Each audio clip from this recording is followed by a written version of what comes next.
Muy buenas tardes, casi nochecita, querida iglesia, iglesia presencial, iglesia virtual, todos aquellos que nos están siguiendo.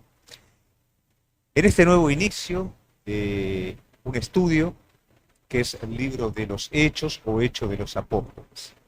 Es el propósito, a través del desarrollo de este estudio que vamos a estar viendo todos los días jueves en este mismo horario, poder ser fortalecidos como iglesia. ¿Y qué cosa mejor que estimar los ejemplos? Cuando nosotros vemos la vida de Jesús, vemos el ejemplo de un siervo de Dios. Los evangelios nos hablan desde un lado y desde el otro lado una visión completa del siervo de Dios, una visión completa de el Hijo de Dios dependiendo de la voluntad del Padre, de la dirección del Padre, formando y discipulando las bases de la iglesia, predicando a las multitudes, haciendo una labor completa, y ese es nuestro desafío. Es bueno los libros que nos hablan de cómo perfeccionarnos como siervos, como ministros de Cristo, pero si vamos a lo básico, nos vamos a encontrar con el ejemplo del perfecto Dios, perfecto hombre que caminó en esta tierra. Y qué mejor que la manera en la que Él la hizo para inspirarnos. De la misma manera, cuando nosotros vamos hoy a la iglesia primitiva, vamos a ver una iglesia exitosa. Vamos a ver una iglesia de pasión, vamos a ver una iglesia de unción del Espíritu Santo, vamos a ver una iglesia de resultados, y de la misma manera en la que nosotros nos inspiramos en el ejemplo de Jesucristo, también nos hemos de inspirar en el ejemplo de esta primera comunidad, de esta primera iglesia primitiva, que si bien está en los anales de la historia, está en el principio, pero los fundamentos de esta iglesia siguen siendo vigentes para cada uno de nosotros en el día de hoy. Cristo nos ha llamado a crecer, Cristo nos ha llamado a alcanzar a otros por medio de su salvación. Vamos a ver cómo la iglesia primitiva, a través del poder del Espíritu Santo, de la obediencia a Cristo, creció de una manera sustancial. Que realmente nosotros podamos estar tomando este ejemplo para nuestra vida. Este es el más profundo deseo.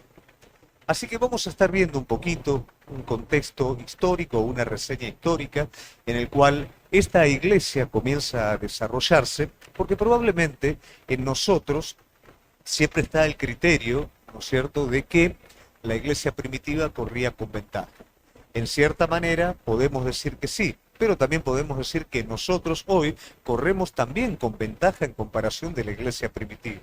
Hoy hay un evangelio predicado prácticamente de manera mundial, y hoy hay una iglesia presente con recursos que en ese momento no estaban. Cuando nosotros nos remontamos a ese tiempo, nos vamos a dar cuenta que esta iglesia primitiva, primero, era una iglesia que en su mayoría era judía. El pueblo judío estaba bajo el Imperio Romano, estaba subyugado, era menospreciado. Por eso el sentir de este pueblo de la instalación de un reino. La palabra reino de Dios era algo continuo en sus bocas, y las esperanzas de que un reino físico se instaurara, considerando las profecías de Ezequiel y de Joel, era el anhelo y el deseo. Pero esto no ocurriría de esta manera. Este reino sería un reino mucho mayor, sería un reino en el corazón de cada uno de los creyentes. Entonces vamos a ver por un lado que esta iglesia, en su mayoría judía, no tenía mucha oportunidad. Aún era considerada también como una secta judía por los romanos, o sea que era despreciada por el Imperio Romano, despreciada en su gran mayoría por los judíos, considerando también que es una iglesia que recién empieza.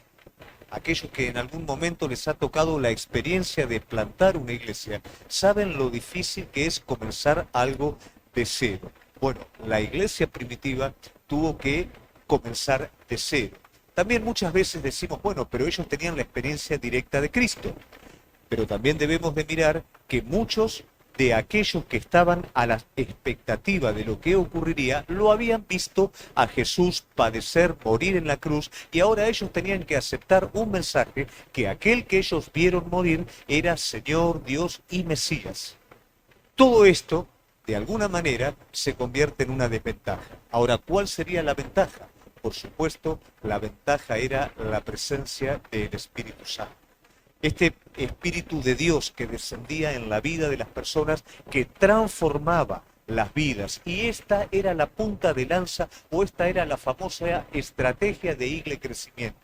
Vidas cambiadas por el poder del Espíritu Santo. Esto hizo que se fueran abriendo caminos en medio del mundo antiguo y de semejante oposición. No tenían la libertad que tenemos nosotros. Fue una iglesia perseguida. Fue una iglesia totalmente contradicha en todo momento, pero fue una iglesia que a partir del testimonio, la palabra testigo aquí es muy importante. Cada miembro, cada persona convertida como testigo abría camino para que otros conocieran a Cristo. Y de esa manera el mundo antiguo, a través de estos hombres de Dios llenos del poder del Espíritu Santo, se abrieron camino y el mundo antiguo conoció a Jesucristo. Vamos a ir ahora sí al capítulo 1 del libro de los Hechos y vamos a comenzar a ver, hoy vamos a ver solamente el capítulo 1, vamos a ver un poquito lo que antecede al derramamiento del Espíritu Santo y vamos a ver cómo se va orquestando un poquito este libro. Es importante entender que el libro de los Hechos abarca 3 décadas de la iglesia cristiana, que va desde el año 30 al año 63 aproximadamente después de Cristo. Cubre este periodo temporal. Vamos a ir ahora sí al capítulo 1 y vamos a ver lo que cada versículo nos va hablando como características de esta iglesia. Como te dije anteriormente, es importante que tengas un cuadernito, que tengas un lápiz para que puedas hacer o participar de estos estudios y luego puedas estar refrescándolo un poquito en tu casa y sirva también a la hora de que vos lo tengas que dar en algún momento.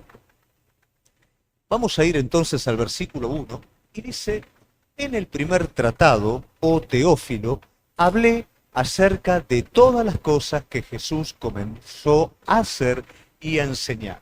Este versículo encierra 3 aspectos o 3 aspectos importantes, ¿no? Primero nos habla del primer tratado, después aparece un personaje que es Teófilo y después comienza o habla acerca de lo que Jesús comenzó a hacer y enseñar. ¿Qué fue lo que Jesús hizo y enseñó? Jesús redimió a la humanidad entera y enseñó a los apóstoles. No hablamos del ministerio apostólico en general, sino de los apóstoles fundacionales, aquellos 12 de los cuales también se habla en el libro de Apocalipsis. Les dio directivas a ellos y al resto de los discípulos de cómo continuaría la iglesia o esta obra redentora de Cristo a través de la iglesia luego que Él no estuviera presente. El primer tratado tiene que ver con...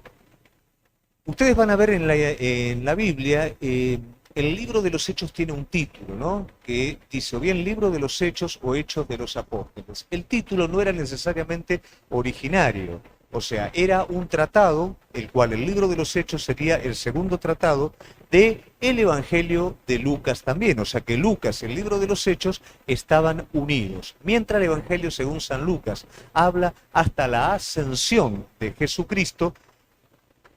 Hechos rememora en el primer capítulo la ascensión de Jesucristo, pero habla del progreso de la obra de Dios de allí en adelante.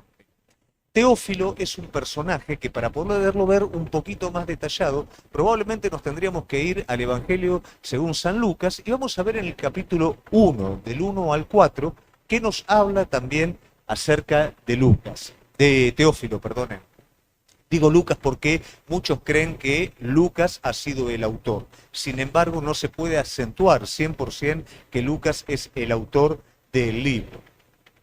Puesto que ya muchos han tratado de poner en orden la historia de las cosas que entre nosotros ha sido ciertísima, nos está hablando de la manera en la que este tratado es encarado.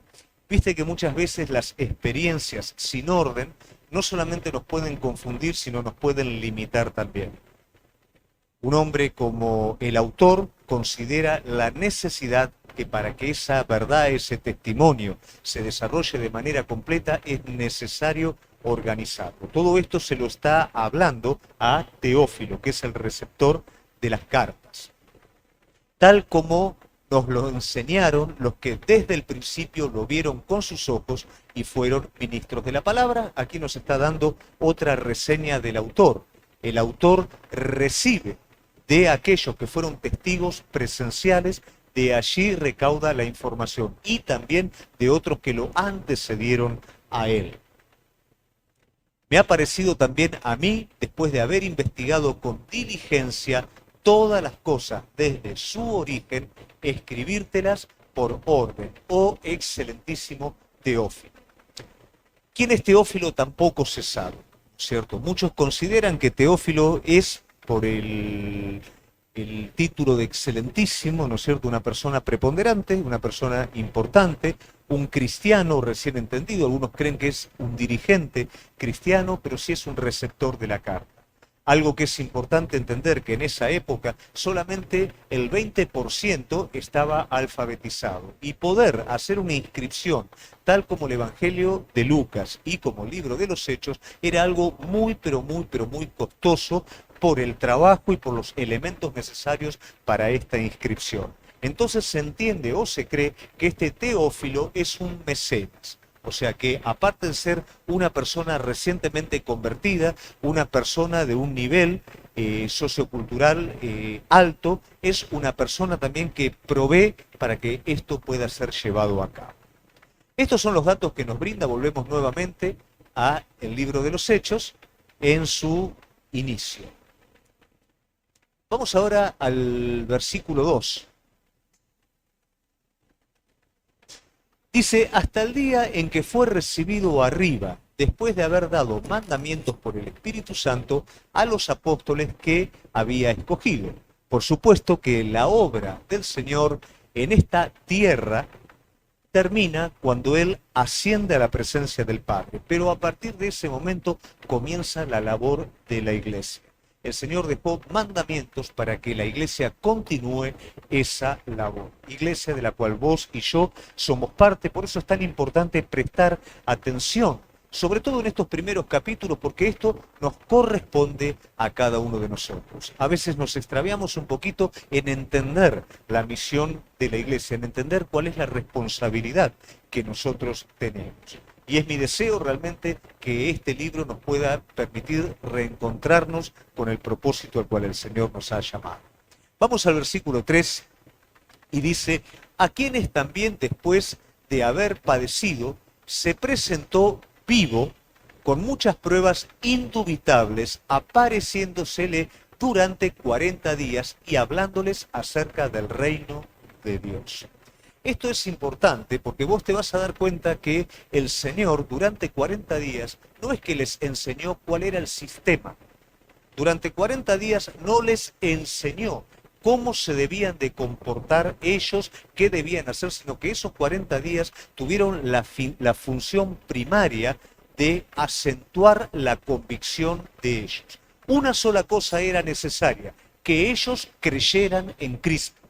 Una sola cosa era necesaria para que esta iglesia estallara con el poder que estalló inicialmente. Ellos debían saber que Jesús era el Hijo de Dios, que había muerto, había resucitado y ascendería a la presencia del Padre. Este testimonio corroborado en la vida de cada uno de los discípulos haría que fueran testigos. Esta palabra tenela presente, no te la saques de encima porque va a estar empapando todo el relato que vamos a hacer. Ellos debían de ser testigos de Jesucristo. ¿Qué es testigo? Testigo, la traducción es aquel que muere por su fe. Eso era testigo. Entonces Jesús se encargó a lo largo de 40 días de consolidar y acentuar este testimonio en la vida de ellos. Y estando juntos, les mandó que no se fueran de Jerusalén, sino que esperasen la promesa del Padre, la cual les dijo, oísteis de mí. Estando juntos, la traducción es participando, ¿no? Cenando o almorzando juntos. Esto es, de alguna manera, el episodio que sucede cuando se presenta a Jesús resucitado. Están participando de esta manera, no solamente de la compañía, sino que están interactuando a través de una comida. les mandó que no salieran de Jerusalén, que esperasen la promesa. Qué importante que es esto. Si vos prestás atención, aquí está presente la obediencia, aquí está presente la confianza, la expectativa y la unión. Ellos estaban juntos, condiciones que permiten que la iglesia reciba no solamente la dirección del Señor, sino el poder del Espíritu Santo. Una iglesia dividida, una iglesia que no alcanza a formar la contextura de cuerpo, difícilmente va a recibir la dirección de Dios, porque como hablábamos anteriormente en la vida de Pablo, cada uno va a tener su propio criterio, cada uno va a tener su óptica, va a venir, ¿no? Porque le gusta el lugar, le gusta la música, pero cada uno tira para su lado.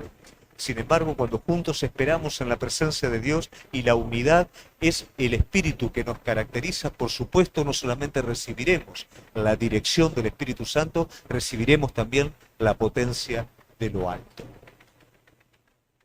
Juan ciertamente bautizó con agua, mas vosotros seréis bautizados con el Espíritu Santo dentro de no mucho tiempo. Si ustedes prestan atención a esto, entenderán que los discípulos no tenían la menor idea de lo que Jesús les estaba diciendo. ¿Qué es ser bautizados por el Espíritu Santo? ¿Qué es lo que va a pasar? Lo que va a pasar no lo sabemos, pero el Señor nos dijo que permanezcamos juntos esperando. Y esto es una constante en la vida de cada uno de nosotros. Lo que va a ocurrir en tu vida, no siempre sabes. Muchas de nuestras ansiedades e inquietudes es tratar de entender qué es lo que Dios va a hacer con nosotros de aquí en adelante. Pero a veces la palabra simplemente es esperar. Quédate ahí. Afina tu oído. Espera en mi presencia que yo te voy a decir, yo te voy a ir guiando. Bueno, a esto es a lo que el Señor va llevando a sus discípulos. La transición por la cual los discípulos debían de pasar era dejar de ver un Cristo visible. Cristo murió, Cristo resucitó, todavía ellos lo están viendo, pero ahora ellos van a tener que empezar a caminar con el Espíritu Santo guiándolos en sus vidas. Entonces, ¿cuál es la mención? Juan bautizó para arrepentimiento, perdón de pecados y purificación. Pero ustedes ahora van a recibir mi espíritu adentro de cada uno de ustedes, espíritu que les va a guiar y que les va a hacer entender qué es lo que tienen que hacer. Ya no voy a estar yo dirigiéndolos, sino va a ser mi espíritu desde adentro de ustedes. Entonces, los que se habían reunido le preguntaron diciendo, Señor, ¿restaurarás el reino de Israel en este tiempo? Como dijimos en un principio, era muy importante para el pueblo judío, para la iglesia, la instauración del reino físico, ¿no? Porque este reino, de alguna manera, los liberaría del dominio romano, daría tranquilidad, los sacaría de la opresión, les daría de alguna manera una tranquilidad superficial, una tranquilidad social. Sin embargo, Jesús lo que hace es desvía esta pregunta. Él no les responde esta pregunta del reino. No es una locura lo que preguntaban los discípulos. ¿Por qué razón? Porque la promesa del Espíritu Santo, junto con la instauración del reino, era totalmente compatible con las profecías de Ezequiel y Joel. Entonces ellos no estaban muy lejos, estaban preguntando algo correcto. Sin embargo, fíjate lo que dice el Señor. Vamos al 1:7. Y les dijo, no os toca a vosotros saber los tiempos o las sazones que el Padre puso en su sola potestad. O sea, esto no es algo que ustedes en este tiempo tengan que saber. Ustedes en este tiempo tienen que saber otra cosa. No tienen que saber el tiempo del rey. No hace mucho leí en Facebook un pastor que, aseguró el fin del mundo en el 2020, o creo que en este año, aseguró que ya era la segunda venida, que era el fin del mundo. Por supuesto, esto trajo un montón de problemas, como a lo largo de todos los tiempos ha ocurrido cuando algún falso profeta o falso maestro se levanta dando una fecha de la segunda venida, ¿no es cierto? Pero la palabra de Dios es más que suficiente para podernos prevenir de todo esto. De hecho, a los mismos discípulos el Señor le está diciendo, esto no les corresponde a ustedes saberlo. Habría varios motivos. El motivo más, con mayor sentido común, sería que si en ese momento el Señor le tiene que decir a los discípulos, ya estamos por el 2020. Y bueno, esto va más ya del 2020, ¿no es cierto? Es como que se iban a desanimar un poquito, esperando ellos una acción inmediata. Pero el Señor sí les habla de cuál sería la acción inmediata sobre sus vidas, que era la recepción del Espíritu Santo. Por eso en el versículo 8 dice, pero recibiréis poder. Entonces le cambia, ¿no es cierto? Salimos del reino y vamos a lo que va a pasar con ustedes. Recibiréis poder cuando haya venido sobre vosotros el Espíritu Santo. Y me seréis testigos, recordamos que la traducción testigo es el que muere por su fe, en Jerusalén, en toda Judea, en Samaria y hasta lo último de la tierra. Entonces, marcalo en tu Biblia y el capítulo 1, versículo 8, prácticamente es un bosquejo inicial y un resumen de todo lo que el libro de los Hechos va a desarrollar. Los personajes principales de este libro son el apóstol Pablo y el apóstol Pedro, ¿no? Pedro para los judíos, Pablo para los gentiles, pero todo el desarrollo del libro tiene que ver con esto, el poder del Espíritu Santo sobre su iglesia como testigos, comenzando como la ilustración es cuando tiramos una piedrita en un charco, que comienza esas olas, ¿no es cierto? Esas ondas, mejor dicho, trayendo un resultado geográfico y exponencial. ¿Cuántas veces consideramos que gran parte de nuestra falta de crecimiento tiene que ver con los pocos recursos? Y qué contundente es el mensaje del Señor. Van a recibir poder, van a ser testigos míos. Y este testimonio va a llenar el mundo antiguo, empezando desde lo inmediato hasta lo más lejano. Esto no es solamente para esa iglesia, esto es también para cada uno de nosotros. ¿Qué es lo que necesitamos nosotros? Más sonido, más espacio, más recursos. Recordamos que cuando comenzamos la obra misionera y aún continuamos la obra misionera, la iglesia solamente tenía 20 personas.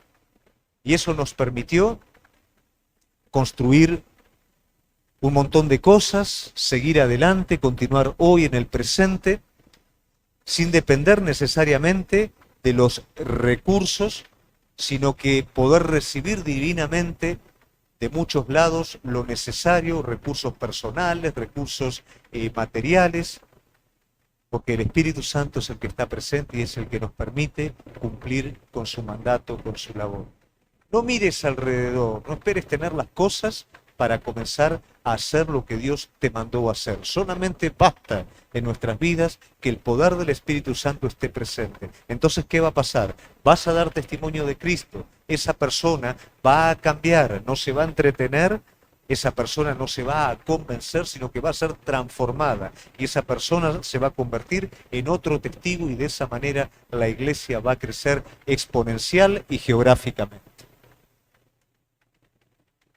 Habiendo dicho estas cosas y viéndolo ellos, fue alzado y lo recibió una nube que le ocultó de sus ojos. Vamos al 10, que complementa este versículo. Pasamos al versículo 10. Y estando ellos con los ojos puestos en el cielo, entre tanto que él se iba, he aquí se pusieron junto a ellos 2 varones con vestiduras blancas, ¿no? Yo me los imagino a los discípulos, ¿no? Viéndolo a Jesús subir y al lado de ellos había 2 ángeles, ¿no? Qué importante acá el testimonio de 3. Jesús siendo la experiencia viva de la ascensión y estos 2 ángeles hablándoles a los testigos. Esta ascensión y estas nubes, ya lo hemos visto en Apocalipsis, hablan ni más ni menos que de la gloria del Señor. Aquí es donde termina prácticamente lo que sería Lucas como evangelio y es el nexo, ¿no?, que conecta con este segundo tratado que es el libro de los Hechos. Se termina con la ascensión de Jesús y comienza con la dinámica de la iglesia. Ahora, estos ángeles, ¿a qué guían al pueblo, a los testigos? Los está guiando a quitar los ojos de quien está ascendiendo y comenzar a poner sus ojos en toda la labor que hay por delante. Cristo murió, Cristo resucitó, Cristo ascendió, pero ahora su Espíritu Santo vendrá y ustedes tendrán que ser testimonio hasta lo último de la tierra. Los cuales también les dijeron varones galileos. ¿Por qué varones galileos? Porque todos los discípulos eran galileos excepto Judas, y Judas ya no está. Entonces, varones galileos, todos los discípulos eran de Galilea. ¿Por qué estáis mirando al cielo? Este mismo Jesús que ha sido tomado de vosotros al cielo, así vendrá como lo habéis visto ir al cielo. Ya lo leímos. Vamos al otro, al 12. Entonces volvieron a Jerusalén desde el monte que se llama de los Olivos. Allí lo vieron ascender y allí es donde Jesús va a volver nuevamente en su reino milenial, el cual está cerca de Jerusalén, camino de un día de reposo. ¿Qué quiere decir? Ellos tienen que volver nuevamente camino de un día de reposo. ¿Qué es camino de un día de reposo? Aproximadamente son 900 metros, ¿no? Casi sería 1 kilómetro. Es importante entender por qué esta medida es camino de un día de reposo, ¿no? Si vos vas al Antiguo Testamento, esta era la medida permitida para caminar en el campamento de Moisés. Ahora, ¿por qué razón 900 metros? Porque, bueno, 900 metros era la distancia que había desde la última tienda hasta el tabernáculo de reunión. Entonces, lógicamente, el que estaba cerquita del tabernáculo daba un pasito y llegaba. El otro le costaba más. Entonces, la distancia permitida caminar en ese día de reposo como máximo eran 900 metros. Entonces, esta es la medida de lo cual los discípulos tuvieron que ir desde el Monte de los Olivos hasta el lugar señalado por la palabra. Y entrados, subieron al aposento alto, es en el aposento alto donde participaron de la cena del Señor y donde se aparece luego Cristo resucitado, donde moraban Pedro, Jacobo, Juan, Andrés, bueno, todos los discípulos. Vamos al 14. Todos estos perseveraban unánimes en oración, ruego, con las mujeres y con María, la madre de Jesús, y con sus hermanos. Y aquí tenemos un principio espiritual del cual nadie y nada escapa. ¿Cómo estaban?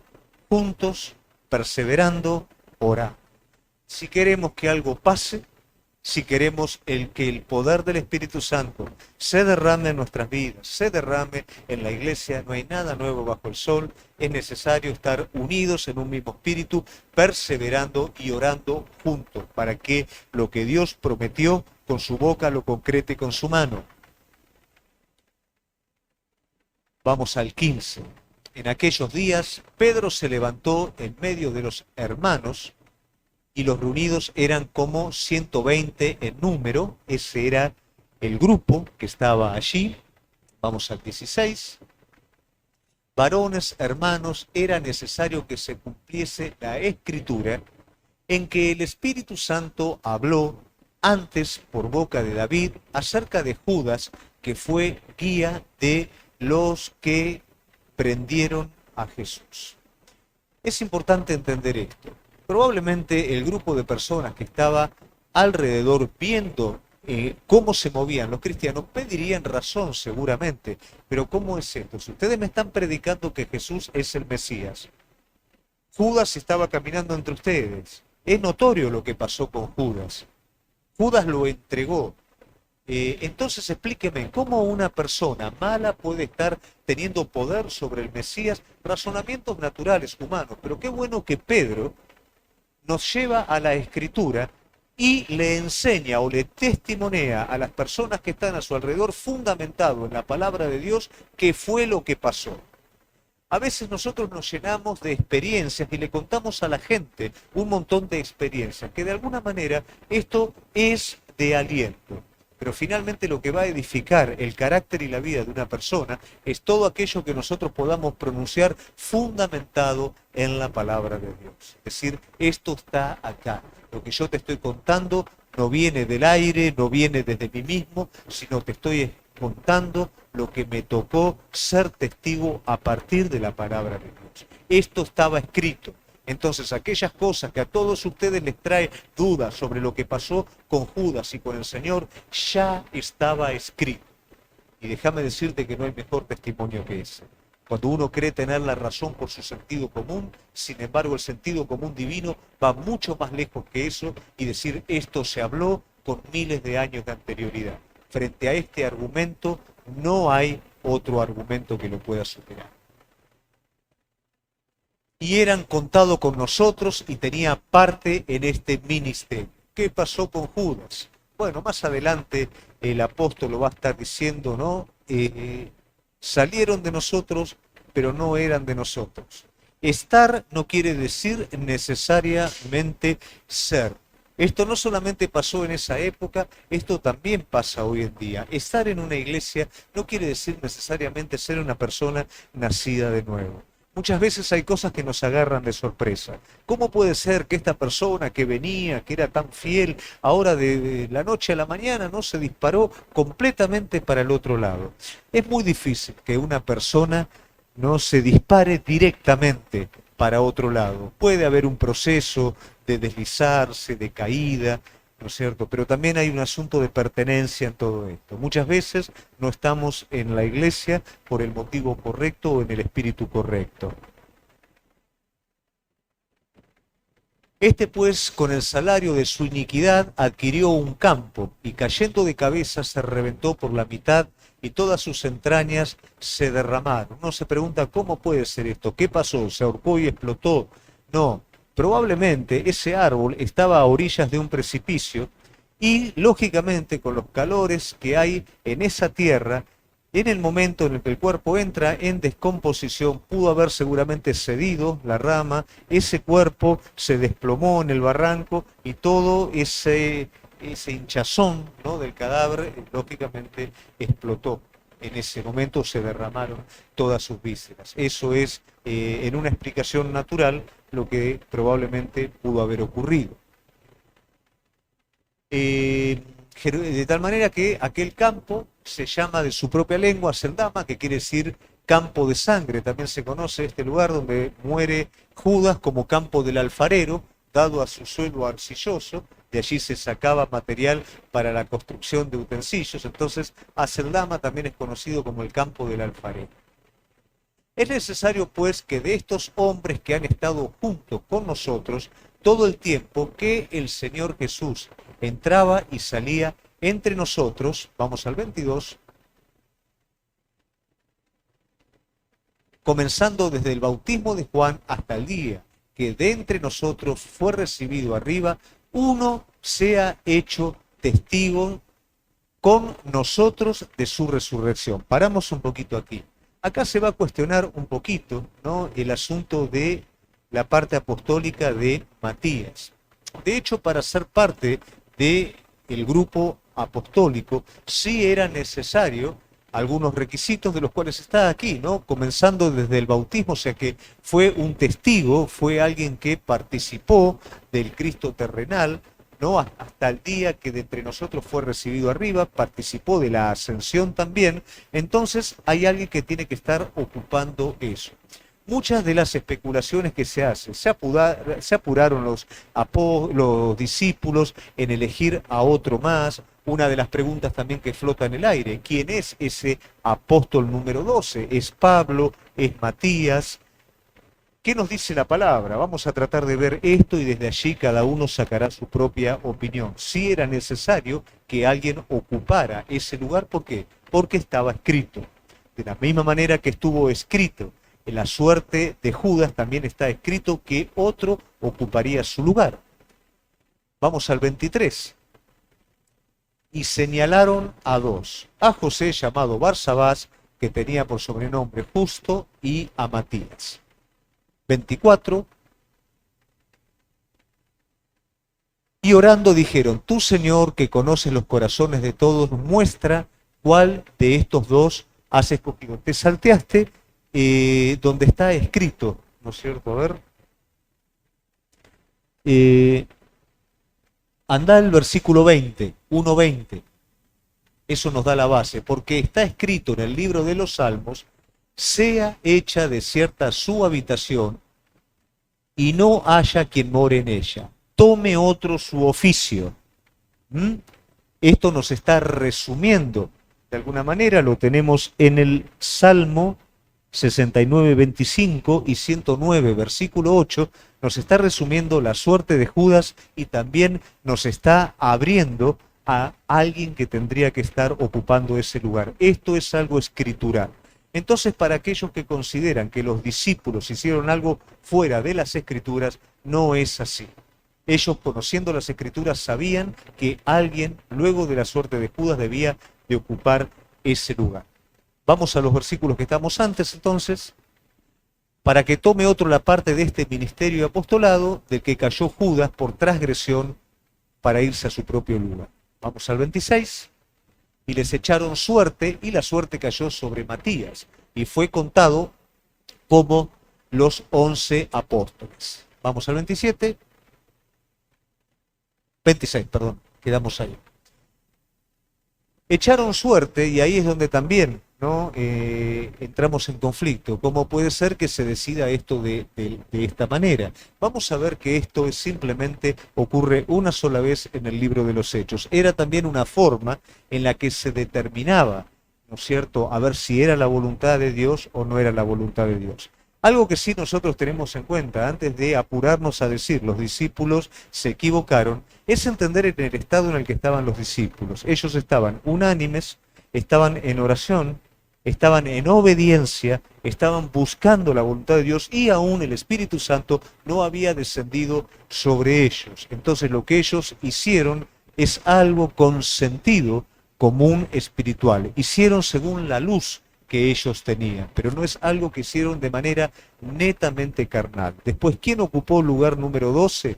Bueno, y cuando estemos en la presencia del Señor seguramente nos vamos a dar cuenta. Hasta aquí lo que sabemos es lo que la palabra de Dios nos dice, pero no es que necesariamente los discípulos se hayan apresurado o hayan hecho algo carnal. Hicieron lo mejor que pudieron, en obediencia, ¿no?, en un estado correcto espiritualmente, intentando cumplir la palabra de Dios. Reflexionando un poquito en este primer capítulo, todavía no entramos, ¿no es cierto?, en lo que es la potencia del Espíritu Santo derramado sobre la iglesia. Hay cosas que son claves.